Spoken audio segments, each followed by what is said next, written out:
There's so much in my collection of Robin Yount, it needs to be broken up. We left off with 1984, and card companies are going to start releasing lots of product.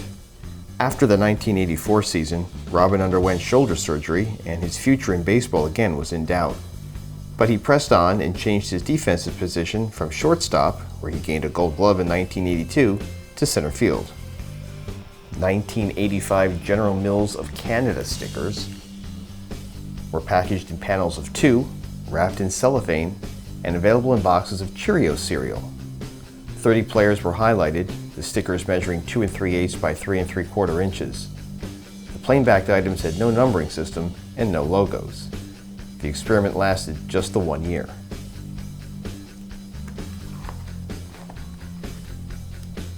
One item that is not here, 1985 Topps Minis, are blank back counterparts to the regular issue set. About 10% smaller than the basic cards, they were printed on white stock, making them look similar to Tiffany cards. The test issue that somehow made its way into the marketplace consists of 132 cards. It's rumored about 100 of each exists, making them ultra rare.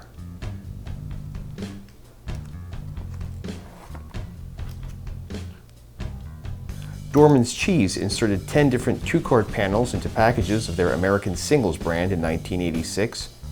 Measuring 1.5 by 2 inches per panel, the fronts have airbrushed color photos and the backs show limited stats.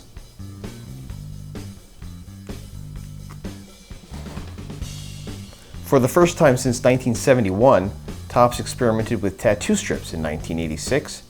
Printed as 24 different sheets of 8 players on each, for a total of 192, the individual tattoos measure 1 3/16 by 2 3/8 inches, while entire sheets are 3 7/16 by 14 inches.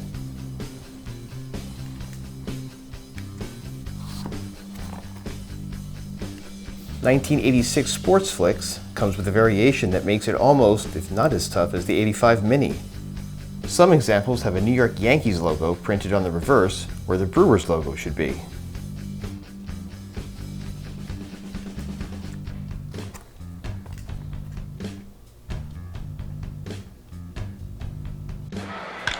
And Yount is still looking for that 2000 hit. May have it. There it is. Robin Yount comes up with his 2000th career hit. Personally, Robin hit a high mark in his career on September 7, 1986, when he became the 3rd youngest player to gather 2,000 career hits. New talent in the likes of Dale Svein, Teddy Higuera, and B.J. Surhoff gave fans hopes for the immediate future. Topps Top Run Makers, otherwise known as Boardwalk in Baseball, comes with and without a slash in the front on the Boardwalk Baseball logo. The no slash is the variation.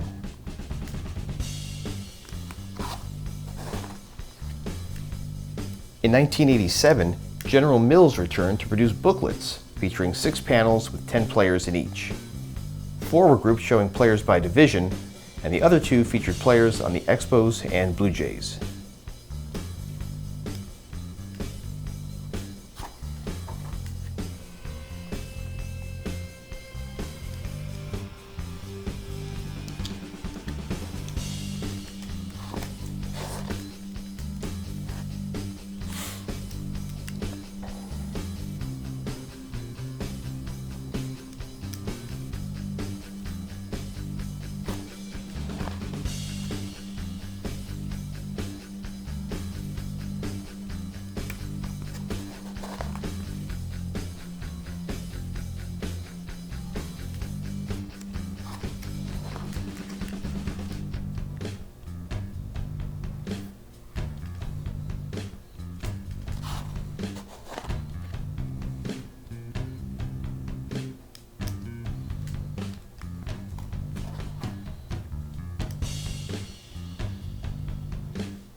Robin led the league in triples for the second time in his career in 1988, speeding around the bases for 11.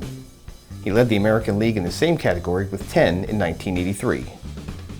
Except for a late season run in 1987, the franchise struggled to contend for a playoff berth. As the decade ended, number 19 posted a feat no one else can ever claim, recording the most hits in the decade of the 1980s. He picked up his third Silver Slugger award and claimed his second American League MVP, becoming the third player to ever win that award at two different positions.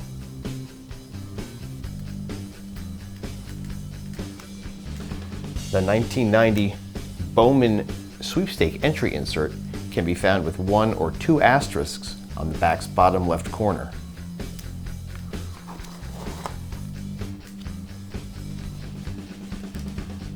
The 1990 Donruss Learning Series consists of 55 cards, similar in design, but noted for the yellow logo within each photo, or in some cases on cards reverse.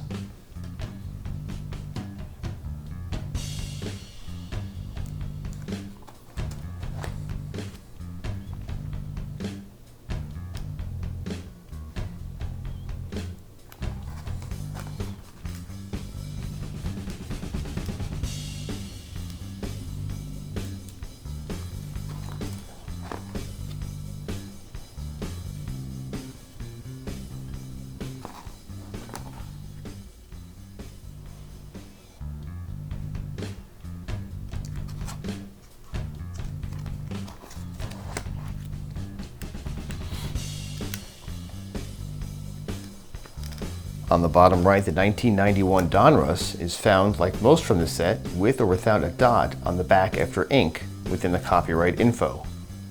The card can also be found with a variation on its front, with white bars on the template's right side, designating a factory set issue.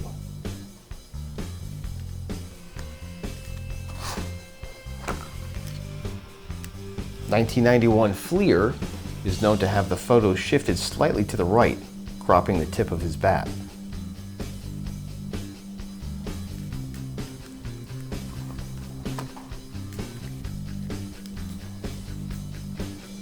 On the bottom left, Stadium Club from Topps and a pre-production issue. There's also a press proof, which is missing the logo and UV coating, and I've read that the cards are a bit larger than the base counterparts.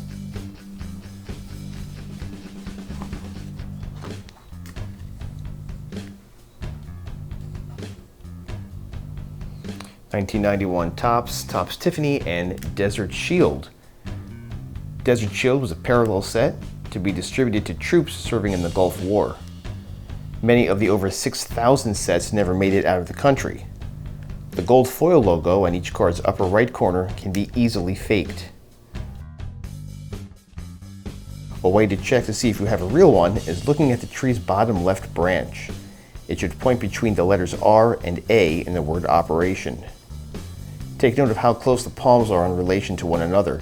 There should be daylight between them and should look thick. Also be aware that counterfeits will have an overall blurry look.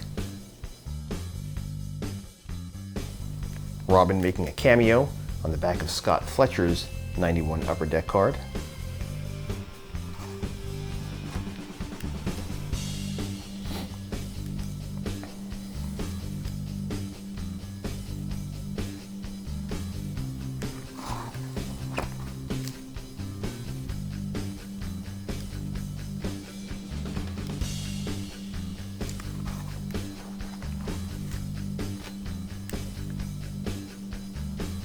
(1992) Leaf, and the checklist that goes with it, which has his picture.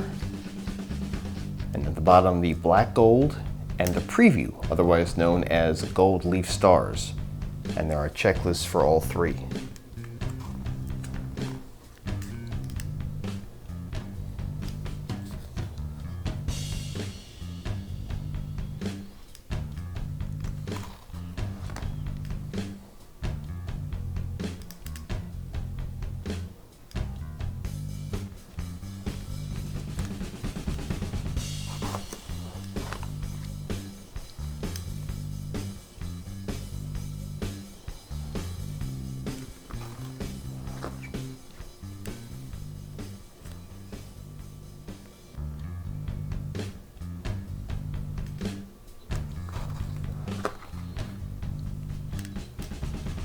Another cameo on the back of Gary DiSorsino's Pinnacle card in the middle.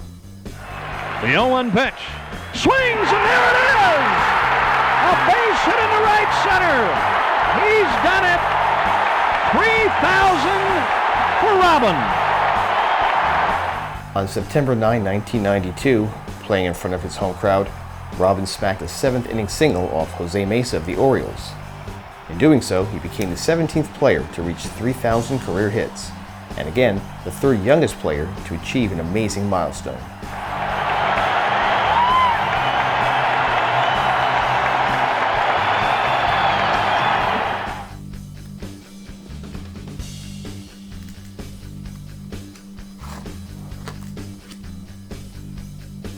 Sliding into second, breaking up a double play on Travis Fryman's Donruss card from '93.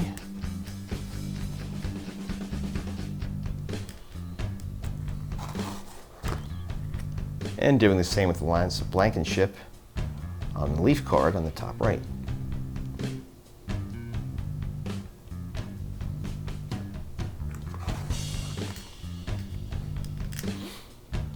In the middle, 1993 Pinnacle Cooperstown insert, and next to that, the Dufex version.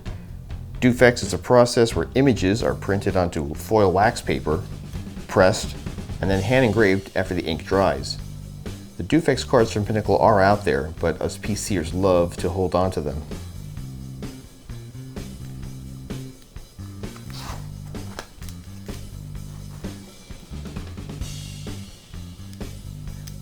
'93 Topps Micro and Micro Prism.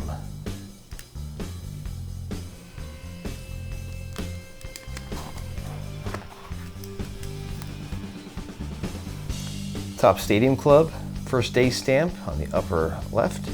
Members only version of this Stadium Club insert. '93 Topps pre-production sample. Baseball's finest, regular issue. And the finest refractor, in which the light reflects a rainbow on the outer silver border. Topps Gold winner, and the stamps here are for the inaugural sets from the Florida Marlins and Colorado Rockies.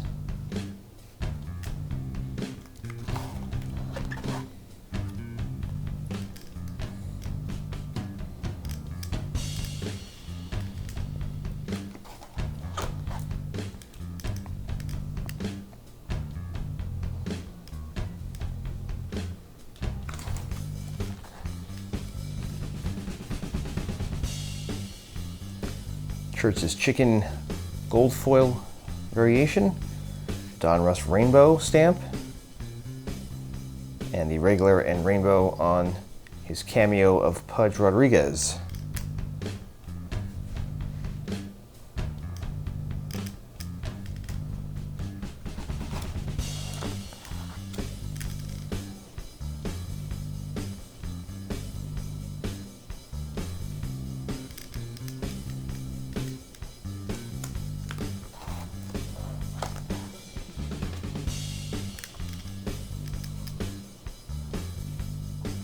Score and Gold Rush version, and the same on Jeff Treadway. Always trying to break up the double play.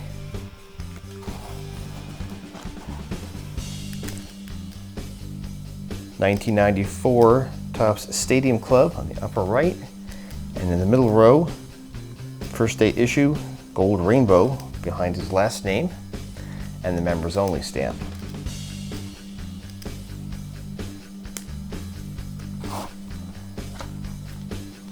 '94 Topps Gold, and this is the bilingual, in which the back is printed in English and Spanish. Robin played his final game on October 3rd, 1993. He finished his career with 3,142 hits, the mark good for 19th place on the current all-time list. Robin's uniform number 19 was retired by the franchise in 1994. '95 Upper Deck Collector's Choice comes with a silver and gold facsimile signature, as well as the version with George Brett and Dave Winfield. And the '95 Upper Deck on the bottom, Electric Diamond, has the stamp in place of the Upper Deck logo. On that version, that's the silver on the right, and I'm still looking for the gold version. Here are those items from 1985 through 1996 that I'm still looking for. Let me know if you have any or know where to find them.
Any questions that you might have regarding cards which weren't specifically touched upon, please feel free to ask or comment below. Thanks for watching. Here's what's coming up in the next installment.